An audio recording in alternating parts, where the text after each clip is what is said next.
Tener una fobia específica a algo significa padecer una reacción de miedo y pánico exagerado ante el estímulo que tanto nos atormenta. Según la psicología, las fobias se distinguen del miedo por ser respuestas desproporcionadas y sin un motivo aparente. A día de hoy, son muchas las personas que padecen de algún tipo de fobia específica. De hecho, son uno de los principales motivos de consulta en terapia.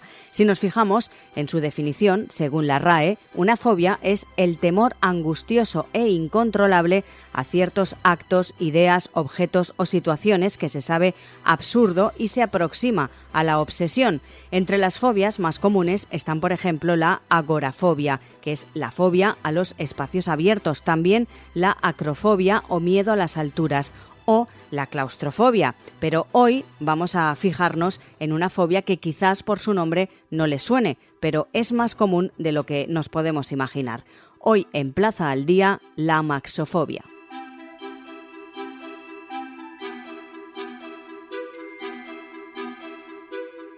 Saludamos a Jorge Carrión, es psicólogo especialista en amaxofobia. Señor Carrión, muy buenas. Muy buenas, un placer estar con vosotros, Lucía. Decía al inicio que quizás por el nombre no nos suene o no lo hayamos escuchado nunca, pero que es más común de lo que nos podemos imaginar. ¿Qué es exactamente, señor Carrión, la amaxofobia? Bueno, pues la amaxofobia etimológicamente viene de la palabra griega amaxo, que significa carro, y fobia, miedo, ¿no? Entonces quizás es una palabra que no utilizamos mucho, por eso no se conoce. Y básicamente es una fobia específica de tipo situacional y a la situación concreta de la actividad de conducir. ¿Qué puede ser? Miedo a conducir, miedo yendo de copiloto, miedo a aprender a conducir, puede limitar parcial o totalmente y tiene una serie de características o criterios para ser diagnosticada que hay que cumplir, ¿no? Es el padecer o sufrir esa ansiedad o miedo elevado y persistente a las situaciones relacionadas con la conducción, que ese miedo o ansiedad sea desproporcionada, es decir, que no se corresponda con el peligro real y que esas situaciones sean evitadas o se resiste activamente con ese miedo y esa ansiedad intensa mientras se conduce. Y como mínimo tiene que persistir unos 6 meses para ser realmente tratada como amaxofobia, porque también podemos estar hablando de un miedo a conducir en los diferentes grados, ¿no? de intensidad. Y sobre todo que este miedo, esta ansiedad, tenga una interferencia significativa en las áreas importantes de la vida de la persona que lo sufre. Pues ya bien le afecta al trabajo, a su ocio, simplemente a su autorrealización. Hay muchas maneras de interferir en la vida de la persona y que pueden afectarla en ese sentido, ¿no? Entonces, esos serían los criterios que podemos mencionar más oficialmente en el ámbito clínico de la psicología para la amaxofobia, que básicamente es ese miedo que te prohíbe o te impide parcial o totalmente conducir por sufrirlo, ¿no? Y generar esa sensación de peligro al volante o de no control, tanto de la máquina como de uno mismo, ¿no? Sería más o menos ese el encuadre, Lucía. Y, señor Carrión, miedo a conducir, pero todo tipo de vehículos, es decir, desde un coche a una bicicleta, miedo a conducir en general, cualquier tipo de vehículo o solo coches. En principio podríamos meter cualquier tipo de vehículo. Es verdad que estadísticamente pasa sobre todo en los turismos, que son los más utilizados, pero yo he trabajado con choferes profesionales, por ejemplo, ¿no? Que en algún momento, fíjate, siendo profesionales, pues han sufrido de una respuesta intensa de ansiedad y han empezado a cogerle miedo a su trabajo, que es conducir. También he tratado con personas que ni siquiera se han montado un coche a conducirlo, que todavía no tienen el permiso de conducir, pero ya desarrollan este miedo. Entonces el vehículo, pues incluso, fíjate, se puede tener miedo sin pensar en un vehículo, ¿no? Solo el hecho de imaginarse. El acto de conducir, por ejemplo. De hecho, le iba a preguntar precisamente, usted es psicólogo y también es profesor de autoescuela. Precisamente los conductores noveles o aquellos que todavía no tienen el permiso de conducir, pues quizás son los que también tienen más miedo a ponerse delante de un volante. es un poco difícil también de saber si esas personas en un futuro van a tener realmente un problema o no, claro. No es fácil. Por eso reivindicamos un poquito esa dimensión psicológica en los centros de formación de conductores, es decir, en las autoescuelas. Hay un área de psicología del tráfico que se dedica sobre todo a la evaluación de los conductores, ¿no?, de los preconductores, o cuando tienen que renovar el permiso, y hay unas pruebas para ver las capacidades psicofísicas del conductor o de la persona que se va a poner a los mandos de un vehículo. Pero el psicólogo creo que tendría también mucho que hacer en esos centros de formación de los conductores, sobre todo a estas personas que vienen ya con un poquito de vulnerabilidad psicológica al pensar en sacarse el permiso, que quizá es el perfil un poquito más difícil de tratar. Yo en consulta me suelo encontrar 3 perfiles, pero con denominadores comunes. El primero es ese preconductor, ¿no?, que antes de sacarse el permiso ya viene con el miedo. Y como te digo, quizá es un perfil difícil de trabajar, pero no imposible, porque le cuesta mucho aprender. Está condicionado con esa vulnerabilidad psicológica de base ansiosa, como todas las fobias tienen una base ansiosa, y eso repercute y afecta mucho en el aprendizaje. Entonces hay que trabajar bastante. Otro perfil es la persona que sale de la autoescuela y no coge el coche hasta muchos años después. O incluso gente que nunca ha llegado a conducir. Claro, que nunca ha llegado a conducir de manera habitual, entonces no percibe que tenga esa seguridad y esa destreza, y cuando vuelve a intentarlo, a veces es sin pasar otra vez por la autoescuela, pues se lleva un buen susto y ahí se condiciona un poco más psicológicamente. Y este perfil, pues además de trabajar psicológicamente, evidentemente hay que hacer un reciclaje que llamamos en las autoescuelas y volverse a montar a un coche con doble mando para volver a coger la destreza y la confianza. Y el último perfil son estas personas que sí que están habituadas a conducir, que llevan muchísima experiencia e incluso conducen habitualmente, pero evitan ciertas carreteras, ciertas situaciones del tráfico o condiciones, pues porque en algún momento pasaron miedo, generaron ansiedad en una situación concreta o similar, y eso empieza a condicionar psicológicamente, ¿no? Y quizá estos son los más habituales. Y son los más habituales en consulta porque son personas que necesitan o llevan una experiencia de conducción, un hábito, y llega un momento en el que les limita este miedo, ¿no? Y necesitan seguir conduciendo. Son las que más demandan esta ayuda, porque la persona que no ha conducido nunca pues puede terminar acostumbrándose y no conducir, y el que no ha llegado a la autoescuela pues puede que nunca decida ir, ¿no? Pero más o menos los 3 perfiles tienen denominadores en común respecto a la parte psicológica, ¿no?, de trabajar el miedo o los miedos. Uh-huh. Y determinar cuáles son las causas de la maxofobia es complicado, ¿no? Pues es bastante complicado. De hecho, los estudios hasta hace poco solamente mencionaban como única causa un accidente de tráfico, pero ya se ha demostrado que ni es la única ni es la más habitual. Es muy habitual una base ansiosa, ¿no?, o un trastorno anterior de base ansiosa. Podría ser ansiedad generalizada, ansiedad social, agorafobia, o incluso el trastorno por estrés postraumático, que genera o bien un accidente o bien una respuesta muy intensa de ansiedad mientras conducimos. Esto también puede ser un estrés postraumático que condicione psicológicamente las próximas veces que nos ponemos al volante. Entonces, yo siempre digo lo mismo, que antes de saber, o sea, es importante saber los porqués, ¿no?, el origen y cómo se desarrolla y se mantiene un problema. Pero una vez que lo sabemos, hay que centrarse en qué punto estamos hoy con el tema de la conducción y qué podemos hacer a partir de ahora mismo para mejorar, ¿no?, y poder conducir lo antes posible. Entonces sí, los motivos son varios. Como usted dice, hay que saber el origen y atajarlo, pero ¿cuál es el tratamiento de la maxofobia? ¿Qué es lo que hace usted en consulta para que sus pacientes no vuelvan a tener ese miedo a conducir? Hay cosas que son bastante comunes en cualquier consulta a la hora de tratar los miedos o la ansiedad.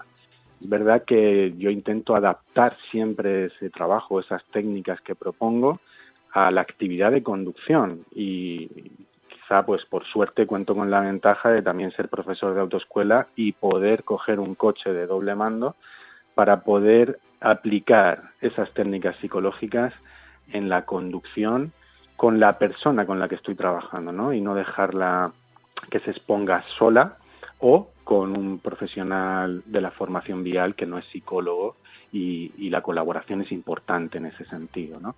El tratamiento tiene que ver con el manejo emocional sobre todo de ese miedo irracional, la psicoeducación sobre este tema de cómo funciona el miedo, cómo funcionan los pensamientos distorsionados, ¿no? Los que no se corresponden a la realidad en cuanto a la catastrofización, al pensamiento polarizado, la generalización. Primero hay que psicoeducar a la persona para que entienda cómo funciona el miedo y luego darle las herramientas para gestionarlo. A nivel cognitivo, para transformar esos pensamientos distorsionados o incluso para manejar nuestro foco de atención, porque cuando la mente informa al cuerpo de una amenaza, nuestro foco de atención se estrecha y solamente ve esa amenaza, ¿eh? Y la persona se focaliza solo en los estímulos ansiosos. Y identificar este proceso y manejar bien nuestra atención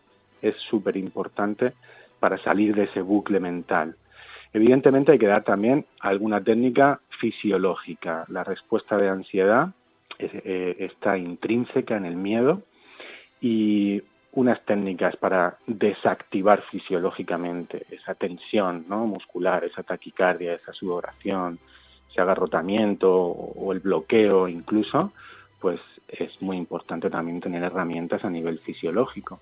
Y por último, nos quedaría ese nivel más conductual, que sería la exposición, el volver a conducir poco a poco, de manera gradual. Estas técnicas de exposición también tienen que ser supervisadas por un profesional y tienen su planificación y su planteamiento correcto. Y no hay que volver a conducir a lo loco, como se suele decir, aunque nos sintamos más fuertes, sino que hay que tener una exposición gradual, con una tasa alta de éxito, supervisando esas técnicas psicológicas a la hora de exponernos, porque definitivamente no se trata de exponernos a conducir, sino de exponernos al miedo a conducir, ¿no? Y gestionar ese miedo antes y durante la conducción. Uh-huh.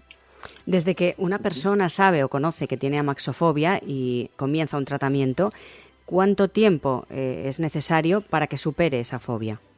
Bueno, esto va a depender de muchos factores, pero si se puede trabajar de una manera más o menos constante, tanto a nivel de frecuencia de consultas, ¿no? Por ejemplo, una sesión a la semana, una sesión cada 15 días, y luego la persona puede trabajar de una manera también persistente y constante entre sesiones, pues la media puede ser 3 o 4 meses, aunque hay mucha variabilidad también, ¿no? Hay personas que enseguida entienden este proceso psicológico y qué cosas le pueden ayudar a superarlo y lo consiguen relativamente fácil. Y hay personas que por a lo mejor su idiosincrasia, sus características personales o experiencias previas o historial clínico incluso, pues hay que trabajar un poquito más. Pero con un buen trabajo, normalmente en 3, 4 meses podemos estar conduciendo sin la limitación del miedo. ¿Y podemos decir que hay un perfil, es decir, una determinada edad, ser mujer o ser hombre? ¿Hay gente que tiene más predisposición a padecer amaxofobia? Bueno, pues estadísticamente sí que podemos ver estudios que dicen que hay un perfil general, ¿no? Entre a lo mejor 30 y 50 años.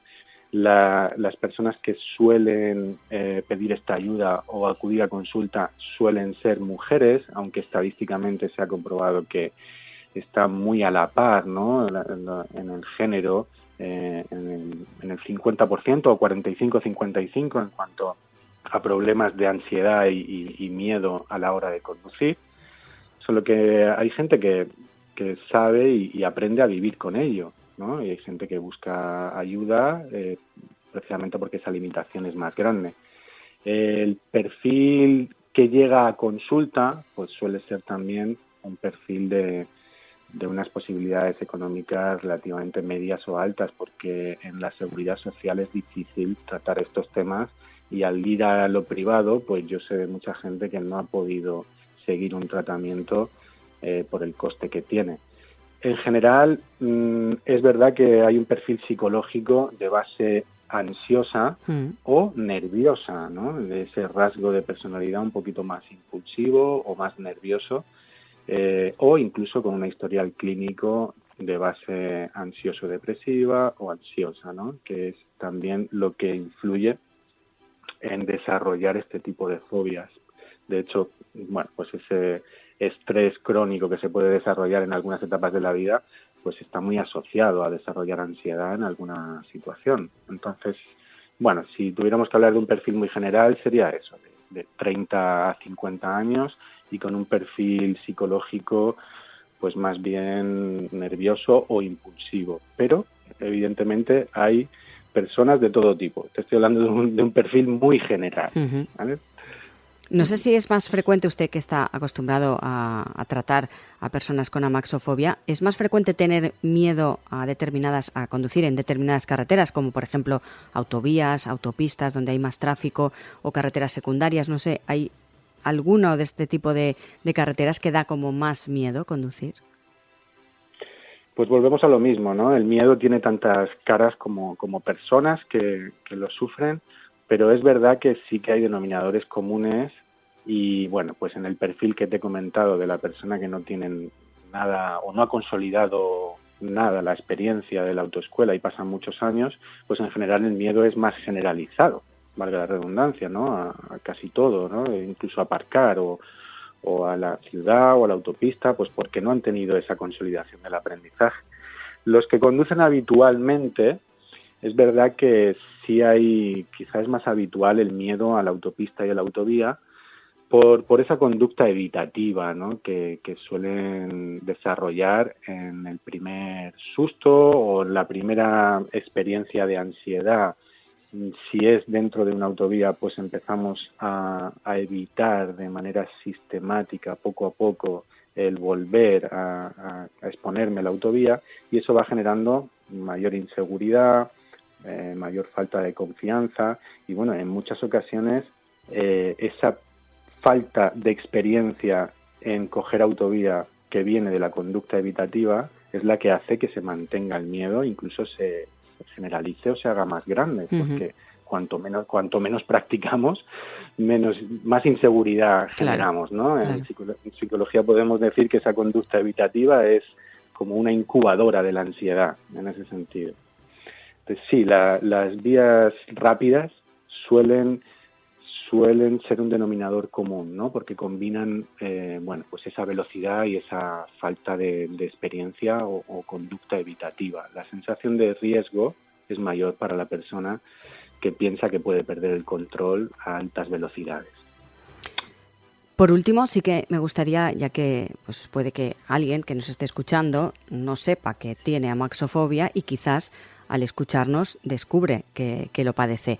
¿Cuáles serían los síntomas que tendríamos que estar en alerta a la hora de, cuando nos ponemos delante del volante, qué síntomas nos pueden alertar, nunca mejor dicho, que podemos tener amaxofobia? Bueno, pues hay muchos detalles y muchos factores o características generales. Por ejemplo, el tener ese nerviosismo y esa ansiedad incluso anticipatoria, ¿no? Cuando pienso que voy a tener que coger el coche o que se me traslade a dormir peor la noche antes, a tener un estado de nerviosismo solo porque focalizado en el tema del coche. A la hora de conducir, pues más o menos las respuestas de ansiedad suelen ser las típicas, ¿no? De sudoración, tensión muscular, llega la fatiga muy pronto. Bueno, si todo esto es muy intenso, muy frecuente y muy duradero, pues ya podemos pensar en que podemos necesitar ayuda o que nos puede venir bien una ayuda antes de que se generalice más. La conducta evitativa, como he dicho antes, también es otro síntoma. Si a mí me pone muy nervioso la ciudad y dejo de ir a la ciudad por eso, pues esto ya es un síntoma de que estoy desarrollando, ¿no? Y que cada vez me va a costar más entrar en la ciudad. Y si luego empiezo a evitar otras carreteras, pues también puede ser ese síntoma que nos indique que estamos generalizando el miedo. Si empiezo a tener esos pensamientos distorsionados, ¿no? Esa catastrofización de pienso que cada vez que voy a coger el coche voy a tener un accidente, va a ocurrir algo, me voy a desmayar.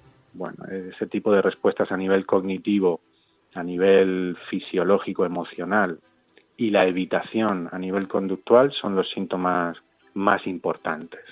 Y que ya pueden ser una señal muy buena de poder pedir ayuda, ¿no? para solucionarlo.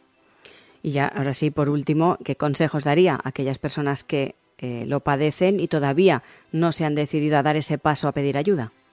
Bueno, pues que si realmente esta sintomatología es más en la dimensión psicológica, que busquen primero una ayuda profesional en el ámbito de la psicología y que probablemente se tengan que apoyar en un reciclaje en un centro de formación de conductores, en una autoescuela, para combinar esos dos aspectos, ¿no?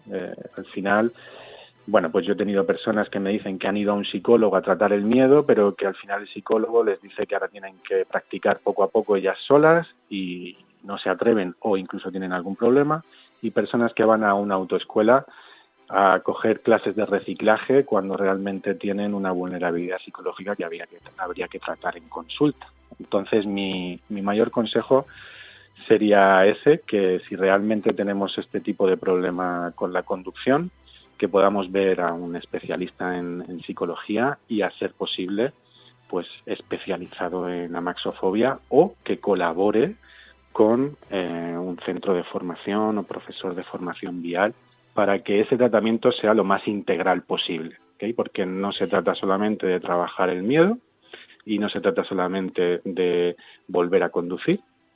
Hay que combinar las dos cosas y aprender a exponernos al miedo a conducir, como he dicho antes. Jorge Carrión, psicólogo especialista en amaxofobia y también, como hemos dicho antes, profesor de autoescuela. Gracias por acompañarnos. Un placer, Lucía.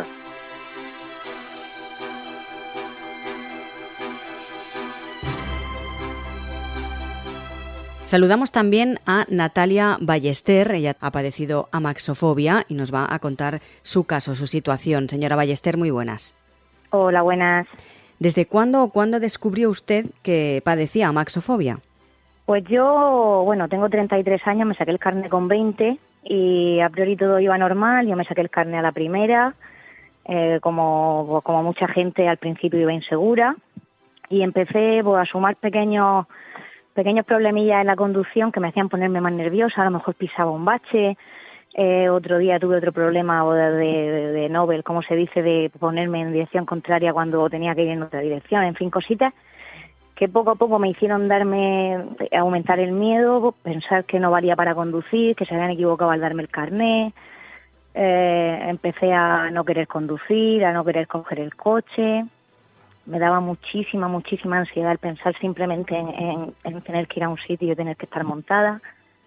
Y así empecé a darme cuenta de que yo tenía un problema con la conducción y de que me acababa de sacar el carnet y no estaba disfrutando como muchos otros disfrutaban el decir, ya tengo el carnet, ya puedo irme aquí, puedo irme allí. No lo disfrutaba.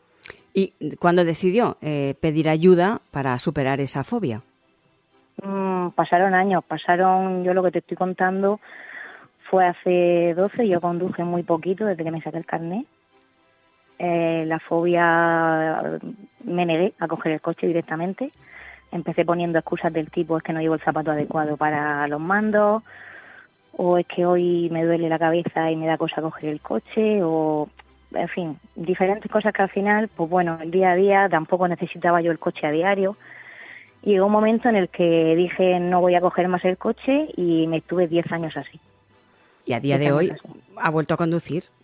Sí, 10 años después me surgió, hace 2 años me surgió un trabajo en el que tenía que coger, porque claro, por no haber conducido he perdido muchos trabajos, no he podido ir a un montón de sitios, era capaz de irme en autobús 2 horas a un destino en el que a lo mejor en coche tardaba 20 minutos, haciendo transbordos, pidiéndole favores a la gente.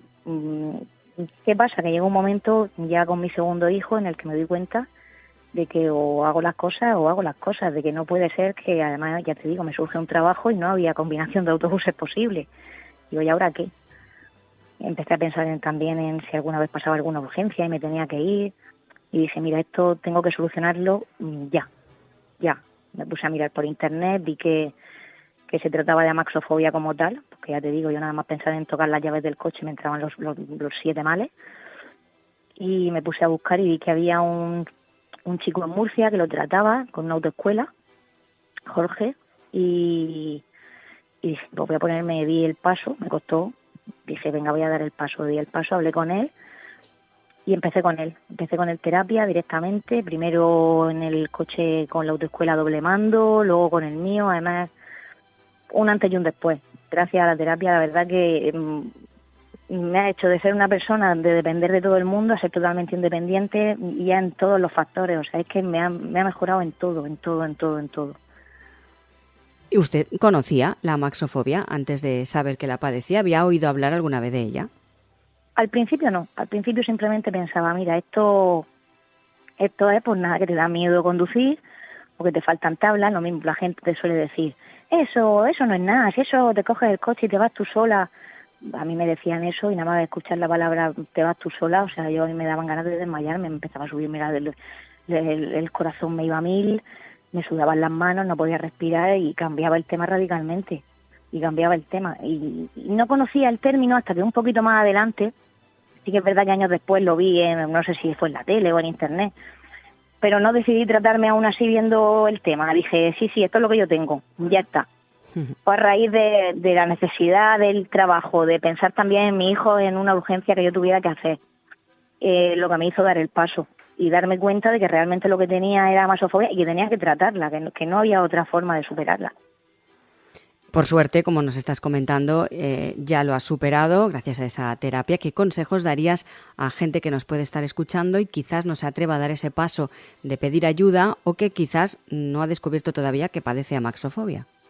Pues yo ahora puedo decir que me gusta conducir, además lo disfruto, que soy capaz de hacer mis propios planes, que ya no solo a nivel de independencia con el coche, sino que me ha subido la autoestima y la moral en un montonazo de cosas. Para mí ha sido un antes y un después, y parece una tontería el decir, coger, mira, y decir, pues no conduzco. Pero si no conduces por miedo, ese miedo se puede superar. Ese miedo, gracias, ya te digo, si vas a terapia, si te dan unos tips, si te dan unos consejos para tratar la ansiedad, para visualizar los objetivos que tienes. Si además cuentas, yo tuve la suerte, porque ya te digo, mi profesor, un amigo que desde el primer momento te trata con cariño, te enseña las cosas bien, te dice cómo canalizar esa ansiedad, te ayuda, en fin, que quien necesite o quien piense que pueda tener un problema, que no se lo piense, que acuda a un profesional, porque hay un antes y un después. Aunque parezca una tontería en lo que digo, hay un antes y un después entre ser capaz de conducir por ti mismo a dejar que el miedo te coma. Natalia Ballester, gracias por estar hoy con nosotros y sobre todo por darnos a conocer tu caso y la esperanza que se puede superar y se puede llevar una vida completamente normal. Por supuesto.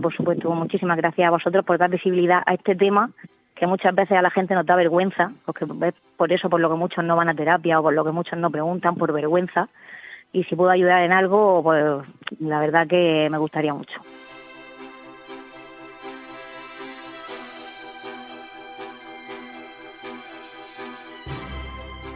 Saludamos a Miguel Sánchez Fernández. Señor Sánchez, muy buenas. Buenas.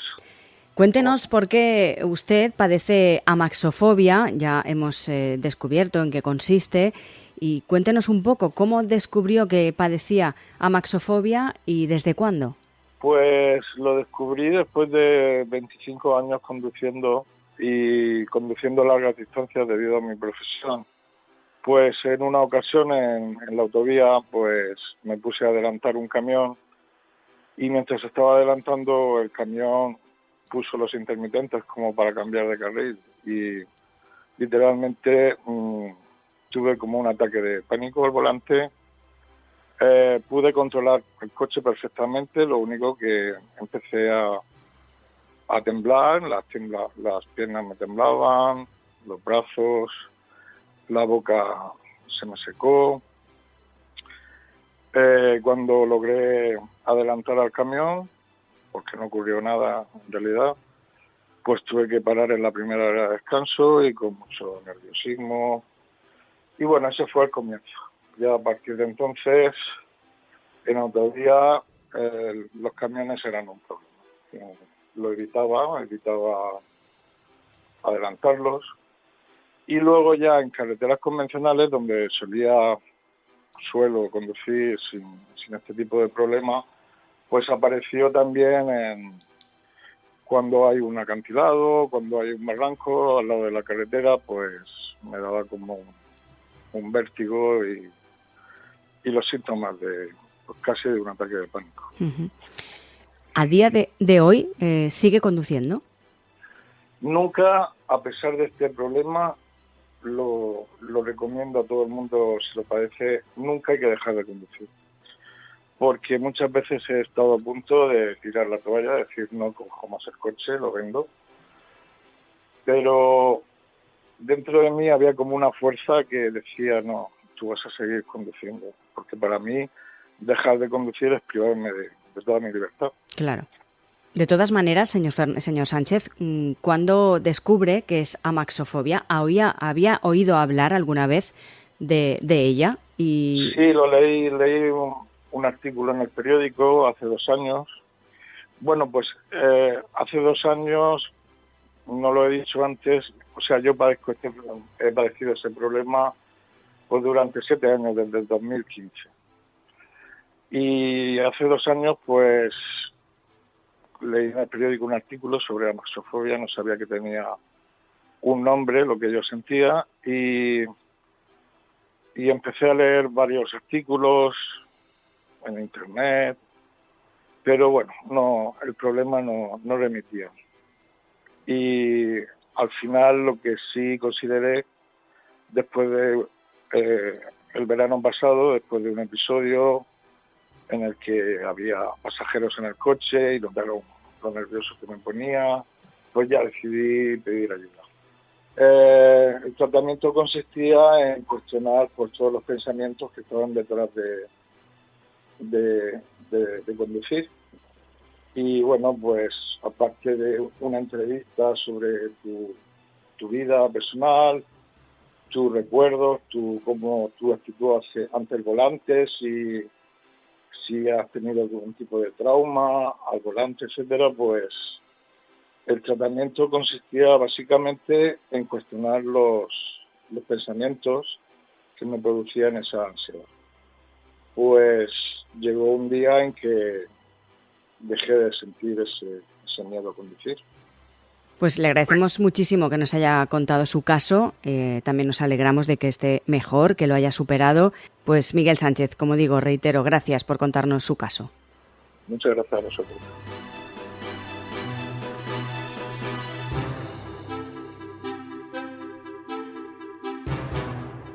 Como han escuchado, el miedo a conducir tiene nombre y se llama amaxofobia, y se trata de un temor irracional y difícil de superar, aunque no imposible. Y es más común de lo que se cree. Casi el 30% de los 18 millones de conductores censados en España sufre amaxofobia o miedo a conducir en algún grado. El primer consejo para la persona con ese miedo a conducir es que, en primera instancia, evite coger el coche si se siente muy inseguro, porque puede ser peligroso. En ese sentido, antes de ponernos al volante debemos buscar ayuda, sobre todo de un profesional. Plaza al Día es el daily de todas las cabeceras del Grupo Plaza. Lo pueden escuchar también en las principales plataformas de podcast a las que pueden suscribirse y enviarnos sus comentarios.